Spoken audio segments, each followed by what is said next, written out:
Assalamualaikum warahmatullahi wabarakatuh. Halo Genbiers, salam sehat untuk kita semua ya. Dan selamat datang di podcast Kewirausahaan Genbi Cirebon Komisariat Universitas Majalengka dengan tema Merintis Usaha di Usia Muda.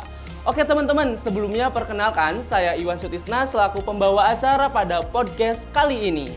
Nah teman-teman, berbicara mengenai kewirausahaan tentunya sudah tidak asing lagi nih di telinga teman-teman semua. Tentunya wirausaha itu merupakan suatu ide atau inovasi yang dituangkan ke dalam suatu produk untuk menghasilkan suatu keuntungan. Nah, pasti di sini banyak nih teman-teman atau para mahasiswa yang ingin menjadi wirausaha muda. Nah, maka dari itu pasti juga banyak pertanyaan-pertanyaan dari teman-teman yang ingin menjadi wirausaha muda. Bagaimana sih cara menjadi wirausaha muda itu? Nah, buat para teman-teman atau para mahasiswa yang ingin menjadi seorang wirausaha muda, tentu saja bisa banget nih simak podcast Kewirausahaan Genbi Komisariat Universitas Majalengka pada kali ini. Karena banyak tips dan ilmu yang teman-teman dapatkan dari narasumber kita yang sangat luar biasa. Nah, mau tahu gimana caranya? Nah, oke teman-teman, selain itu juga pada podcast Kewirausahaan ini bakal memberikan informasi-informasi yang menarik mengenai bagaimana sih cara merintis usaha di usia muda itu, dan apalagi kita kan selaku mahasiswa ya. Jadi bagaimana sih cara memanajemen waktu antara kuliah dan menjalankan usahanya. Oke, tidak usah lama-lama ya teman-teman, langsung saja pada podcast Kewirausahaan kali ini akan dipandu oleh seorang moderator yang sangat luar biasa.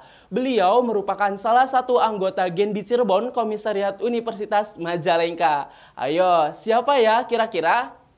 Oke, langsung saja kepada Kapitriel Akila selaku moderator yang sangat luar biasa yang akan membantu podcast Kewirausahaan pada hari ini. Terima kasih Kak Iwan atas waktunya. Halo Genbiers, perkenalkan sebelumnya nama saya Kapitriel Akila. Saya di sini menjadi moderator pada podcast kali ini. Nah, seperti yang udah disampaikan oleh Kak Iwan sebelumnya, bahwa podcast kali ini itu mengangkat tema yang luar biasa, yakni tentang merintis usaha di usia muda. Oleh karena itu, kita mendatangkan narasumber yang sudah mulai merintis usaha di usia muda. Nah, sudah ada bersama saya kali ini narasumber kita, yakni Kak Desi Hedrianti, yaitu mahasiswa akuntansi semester 7 di Universitas Majalengka. Halo Kak. Hai. Selamat siang Kak. Siang. Gimana kabarnya hari ini? Alhamdulillah cukup baik ya. Iya. Udah siap nih untuk berbagi ilmu dan pengalamannya kepada kita semua. Siap ini. Dong. Iya siap. Harus siap ya. Iya harus siap lah. Oke. Kalau boleh tahu kesibukan Kakak akhir-akhir ini ngapain aja tuh Kak? Kalau untuk kesibukan ya, kesibukan sekarang tuh paling kuliah. Terus insya Allah juga semester sekarang lagi mau nyusun skripsi. Iya alhamdulillah ya. Sambil ngerjain tugas gitu, soalnya kan masih ada SKS juga gitu. Iya, SKS yang harus ditempuh. Iya. Selain itu apa lagi Kak? Diselingin juga sama jualan sih. Iya, bisnis. Nah, kan kita ngundang Kakak juga karena kita tahu bahwa Kakak udah merintis usaha nih di usia muda yang ya masih usia 20-an ya Kak? Iya, 20-an. Nah, kalau boleh tahu boleh dijelasin nggak profil singkat usahanya itu apa? Kebetulan aku sama teman-teman aku punya usaha di bidang makanan, namanya itu dimsum. Kita juga punya kayak toko gitu ya, semacam warung. Warung. Iya, ada di Rajagaluh, tempatnya di Rajagaluh Lor, dekat SMA 1 Rajagaluh. Untuk tahun berdirinya kayaknya baru bulan-bulan sekarang gitu ya, baru 3 bulan ke belakang. Oh, oke. Nah, kan baru nih merintis usahanya, boleh dijelasin nggak kayak dari gimana awalnya kok bisa kepikiran pengen buka usaha dimsum ini tuh? Awalnya kita tuh lagi ngobrol gitu sama teman-teman. Oh, kita berarti usahanya dibangun? Iya, bertiga. Oh, bertiga. Usahanya, iya. Bertiga. Tadinya cuman kita tuh pertamanya PO biasa nih, PO terus tiba-tiba ada celetukan, gimana nih kalau kita buka warung aja gitu, buka biar ada standnya ada nih di sini gitu tempatnya gitu. Ya kita bukalah dengan berbagai macam perdebatan, harus butuh ini itu gitu. Ya akhirnya jadilah Dimsum House 23. Dimsum House. Iya. Oke. Nah, kan Kakak ini produknya dimsum ya? Iya. Nah, kenapa kok kayak kepikiran pengen dari sekian banyaknya kuliner yang ada tuh di kita, kan banyak tuh. Kenapa kepikiran untuk menjual produk dimsum? Kebetulan kita bertiga tuh kayak doyan tuh. Doyan. Iya, suka sama dimsum. Terus kayak khususnya di daerah Rajagaluh gitu ya. Kayak kita tuh belum nemuin dimsum yang enak, yang menurut kita cocok di lidah gitu. Terus ya udah gimana kalau kita jualan dimsum gitu. Terus pas kita coba bikin buat tester dan berhasil, ya udah kita memberanikan diri buat ya udah kita buka dimsum aja gitu. Berarti berapa kali percobaan tuh tester? Berapa ya? Dua kali. Iya. Udah bisa? Iya, langsung dijual? Iya. Oh my God, luar biasa ya. Berarti emang udah ada bakat untuk memasaknya juga ya? Untuk produk dimsum? Untuk memasak kayaknya banyak di tutorial di YouTube ya. Oh, belajarnya dari Iya, YouTube? belajar dari YouTube. Oh, oke. Oh, dari antara 3 orang itu semuanya yang memproduksi dimsum itu? Ya, semua yang 3 itu semuanya berperan. Cuman kayak aku bagian apa, nanti ini bagian apa gitu. Jadi punya tugasnya masing-masing gitu. Oh, oke. Kalau boleh tahu siapa di antara 2 orang itu lagi? Ada Dewita sama Sari. Oh, teman Teteh juga? Iya, sama-sama masih kuliah, sama-sama semester 7. Sama-sama sibuk juga? Sama-sama sibuk juga mau nyusun. Iya. Oke. Oh, berarti kakak itu jualan tuh bertiga. Berarti nggak ada tambahan karyawan lagi? Kalau karyawan belum ada. ada. Cuman kita tuh kalau setiap produksi nih, kalau produksinya besar lebih dari 10 kilo, pasti kita minta bantuan orang buat ngebantuin gitu. Soalnya kalau kita bertiga doang nggak cukup sehari. Kalau lagi pesanan banyak mungkin? Iya, kalau lagi pesanan banyak, kita suka ngedatangin orang buat ngebantuin produksi. Gitu.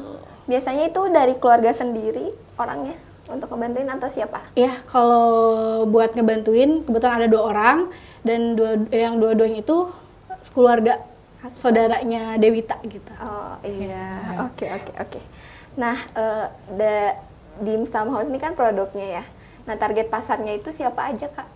Kalau untuk target pasar, karena ini tuh makanan kekinian gitu ya, bisa kekinian. dibilangnya, iya, makanan anak muda. Jadi target pasar kita ya anak muda, teman-teman gitu, teman-teman di sosial media, teman-teman di kampus gitu sih. Oke. Nah, kan ini tuh kegolong usaha yang baru ya, Dimsum House ini. Nah, boleh tahu nggak cara promosi awalnya tuh kayak gimana supaya dapat pelanggan? Untuk promosi awal kita lewat media di Instagram. Pokoknya seminggu sebelum kita mau launching nih produk dimsum ini, kita tuh udah gembar-gembor tuh di Instagram. Udah, kita mau buka nih launching produk dimsum gitu. Terus ada juga di WA, kebetulan ada WA bisnisnya juga. Bisnis khusus ya? Khusus berarti buat nggak? dimsum. Oke, berarti kan itu pas di media sosial pasti kayak teman-teman di sini juga kayak penasaran kan, di Instagram tuh kan nggak langsung followersnya banyak tuh. Iya. Nah, itu gimana tuh supaya bisa menaikkan followers supaya banyak juga orang tahu dan pelanggannya juga bisa bertambah gitu? Kita kayak nge-followin aja sih, followin orang-orang terdekat dulu dong, pastinya gitu. Terus kebetulan di sana juga deket SMA, jadi kita tuh nge-follow nih anak-anak SMA yang sekiranya followersnya banyak gitu, yang kira-kira bakalan, orang ini bakalan jajan nih ke kita gitu. Ya gitu aja sih, nge-followin dulu gitu. Tapi ada rencana kedepannya nggak buat promosi kayak gimana? Ada rencana? Mau sih, ada cuman kita masih kayak bingung juga karena dana mungkin ya. Paling kita mau coba ini ke talent buat bisa promosi biar dimsumnya itu lebih luas lagi, biar banyak lagi orang yang kenal. Oke, amin ya, semoga ya Teh. Semoga. Oke, nah dimsum house ini kan nggak hanya satu varian kan? Pasti banyak ya Kak? Iya, ada 7. 7 varian, apa Iya. aja tuh? Yang pertama ada dimsum ayam, dimsum udang, beef, terus mozzarella, mentai, udang keju, sama satu lagi itu ada pangsit mercon. Pangsit. Iya. Pangsit juga dijual di dimsum house. Dijual di dimsum iya. house. Karena awalnya kita tuh PO tuh pangsit bukan dimsum. Pangsit awalnya? Iya. Jadi sebelum dimsum house tuh pangsit dulu? Pangsit dulu. Sebelum kita adanya dimsum house tuh kita tuh jualan pangsit. Oh, berarti sebelum dimsum house berdiri ini sebenarnya udah nyoba Iya, jualan udah nyoba. pangsit Iya. itu. Tapi kenapa tiba-tiba beralih ke dimsum dari pangsit? Karena ya itu tadi belum menemukan dimsum yang enak gitu sekitaran Iya, karena sana. itu. Iya. Jadi beralih dari pangsit ke dimsum. Iya, terus pas kayak coba-coba bikin dimsum, wah berhasil nih, enak nih, kita kayaknya layak kalau kita pasarin gitu. Oke. Nah, dari 7 varian itu yang paling best seller itu apa? Yang paling best seller banget nomor 1 tuh udang keju. Udang keju. Iya, udang keju, mentai, sama pangsit. Mentai sama pangsit. Iya. Itu paling dicari ya udang keju berarti. Iya, paling pokoknya semua orang berebut mau udang keju. Keju. Nanti boleh lah kita coba-coba ya. Boleh, beli nanti udang datang keju. aja ya. Iya, bisa. Oke, nah kan kakak juga kan selain jualan juga kan kuliah. Nah itu berarti sistemnya tadi open PO Iya, sampai sekarang. kebetulan pas 2 bulan sebelum KKN ya. KKN berarti bulan apa tuh kakak? KKN tuh bulan kemarin bulan apa ya, lupa lagi. Agustus. Nah sebelum KKN pokoknya kita tuh sebenarnya buka setiap hari. Cuman pas KKN kita bertiganya kan nggak ada nih. Jadi ya udah kita tutup dulu. Berarti 2 bulan vakum. Kemarin buka lagi tuh kita mutusin buat PO dulu aja. Soalnya kita kan kuliah terus juga lagi nyusun juga. Jadi kayaknya nggak kekejar gitu kalau sambil buka warung gitu. Oke. Berarti sistemnya PO dulu ya untuk sekarang Iya, karena sama-sama PO. sibuk. Iya. Nah kalau nggak PO itu kalau buka warung biasanya jam operasionalnya kapan tuh? Kalau jam operasional tuh kayak menyesuaikan jadwal kita. Kalau kita ke kampus hari Senin siang berarti kita bukanya sore. Oke. Kalau kita ke kampusnya pagi berarti kita bukanya siang. Pokoknya kita memprioritaskan dulu kuliah. Ya. Tapi kita juga sambil jalan nih jualannya biar dua-duanya jalan gitu. Ya lumayan juga kan ya kak Iya. untuk nambah-nambah uang jajan. Iya, itu pasti. uang skripsi juga kan ya. Buat Iya. jajan. Nah kalau boleh tahu kan ini usaha 3 orang ya. Yang artinya kayak banyak sekali pemikiran, pandangan dari 3 orang ini. Pasti kan kayak beda-beda pemikiran nih. Nah gimana cara menyatukan 3 pemikiran itu? Aduh, Sampai susah ya. jadi dimsum house ini teh. Banyak banget debatnya kita tuh sebenarnya. Kayak aduh, 3 orang nih, 3 kepala, Ya. 3-tiganya egois. Susah, anak pertama juga gitu. Iya. Cuman ya pasti di antara 3 itu ada aja yang ngalah. Oh ya udahlah gitu. Sampai kalau misalkan kita nggak ada yang ngalah, nggak akan mungkin terbentuk si dimsum house ini. Gitu. Iya, berarti ya harus mengalah juga Harus ya. mengalah. Egonya juga harus diturunin. Nah, kakak pas jualan dimsum house ini itu pernah gak dapet cacian dari orang-orang misalnya yang bikin kakak sama teman-teman yang lain gak mau jualan lagi? Pernah gak kayak dapet cacian atau kritikan atau apa? Kalau cacian, alhamdulillah nggak ada. Nggak ada. Karena teman-teman yang lain juga support gitu ya. Jadi baik, nggak ada cacian, nggak ada paling kritik apa ya? Bukannya sombong ya, Ya. tapi emang enggak. Paling kayak chili oilnya nih keasinan nih, cuman kayak gitu aja. doang ya, Iya, kayak rasa-rasanya doang gitu. iya, cuman kayak gitu doang. Terus paling harusnya bisa delip nih ke sini gitu. Cuman kan kita terbatas juga ya kalau buat delip sampai sejauh itu kita belum menerima dulu gitu. Oke. Nah, kan ini Kakak pasti buka usaha ini kan nggak terlepas dari dukungan orang tua pasti ya? Iya. Ya. Nah, gimana awalnya ngomong ke orang tua mau buka usaha? Ngomong ke orang tua, Iya. ya awalnya cerita, Ya, cerita terus dulu. minta pendapat. Kan orang tua udah tahu nih kita jualan, bukan jualan, kita sering PO gitu ya. Terus pas ada rencana mau buka warung, kita minta pendapat ke orang tua, gimana nih baiknya kalau misalkan aku sama teman-teman mau buka usaha, mau punya warung gitu. Terus ya orang tua support juga, malah kayak seneng karena ngelatih kita buat jadi mandiri gitu. Iya, jadi support banget ya Support orang tua. banget. Meskipun dengan kondisi kakak lagi kuliah ini tetap support ya berarti. Tetap support, tapi tetap mengingatkan kewajibannya sebagai mahasiswa gitu. Oke. Nah, kita bahas soal ini. Kakak, apa sih kesulitan yang kakak hadapi ya ketika berjualan terus sambil kuliah? Biasanya apa kesulitannya? Kesulitannya apa ya? Kadang kita tuh suka bingung buat ngebagi waktu. Kadang kan kita kalau suka ada nih dosen yang tiba-tiba reschedule, kita kan nggak tahu ya. Iya. Nah, kita udah prepare mau jualan, tiba-tiba harus ke kampus. Sedangkan kita udah gembar-gembor di sosial media kalau hari ini tuh buka pukul sekian misalkan gitu. Nanti tuh apa ya? Ya paling gitu deh, waktu suka apa ya? Banyak yang bilang kok nggak nentu sih waktunya, kok kadang buka kadang enggak, kayak gitu aja. Nah, kan kayak gitu ya kondisinya.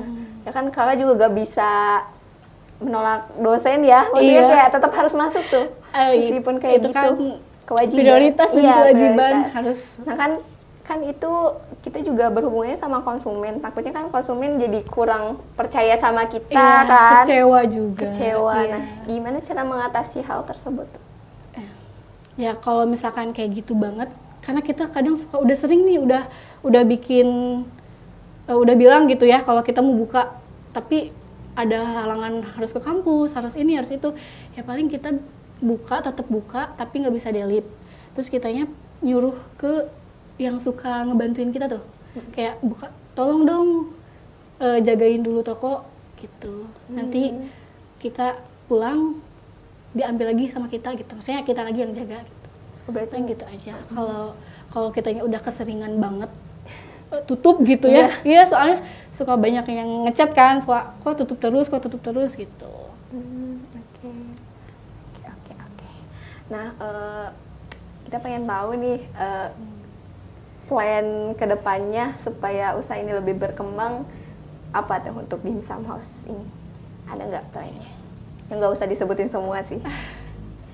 Plannya ya pengen gede gitu ya, pengen punya banyak karyawan. Cuman ya kita selesaiin dulu kuliah.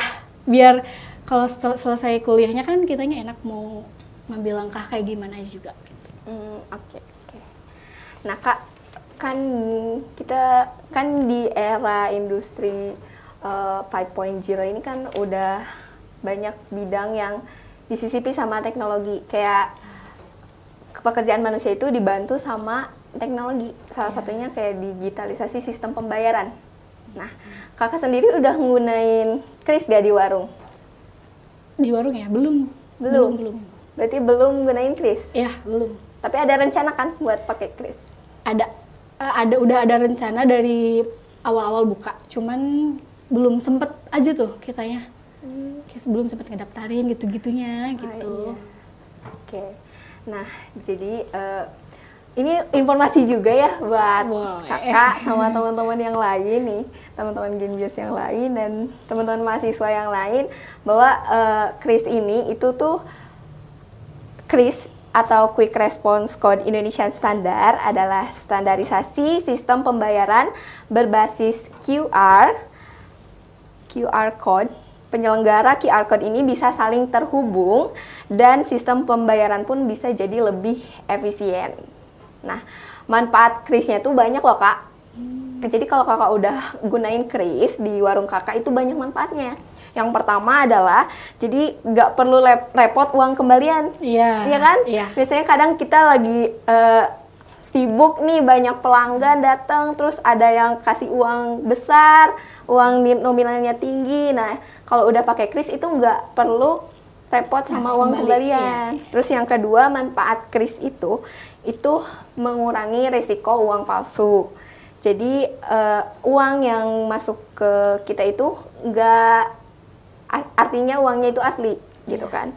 Terus yang ketiga, keamanannya pun kris itu udah baik karena transaksi ini dilakukan melalui PJSP berizin. Lalu yang keempat, memudahkan pembukuan karena semua transaksi ini udah langsung tercatat di aplikasi. Lalu yang kelima ini, kris ini tuh murah dan universal karena merchant ini cukup memiliki satu akun yang bisa menerima pembayaran dari seluruh atau semua aplikasi PJSP. Nah, transaksi kris juga menguntungkan loh Kak, kalau kakak udah bisa pakai, yaitu dengan proses settlement yang langsung ke akun yang terdaftar di PJSP dan dilakukan setiap hari. Jadi hari libur, hari nasional juga tetap melakukan settlement. Jadi merchant tuh hanya dikenakan biaya merchant discount rate atau MDR. Lalu kalau kakak mau coba daftar kris, sebenarnya nggak terlalu sulit loh Kak. Dimsum House mau daftar kris, sebenarnya kan lebih digital juga kan usahanya kan. Nah, daftar kris tuh pertama kakak bisa sama teman-teman tuh bisa isi formulir dan siapkan dokumen pendukung yang diminta oleh PJSP yang bekerja sama dengan merchant, dengan Dimsum House.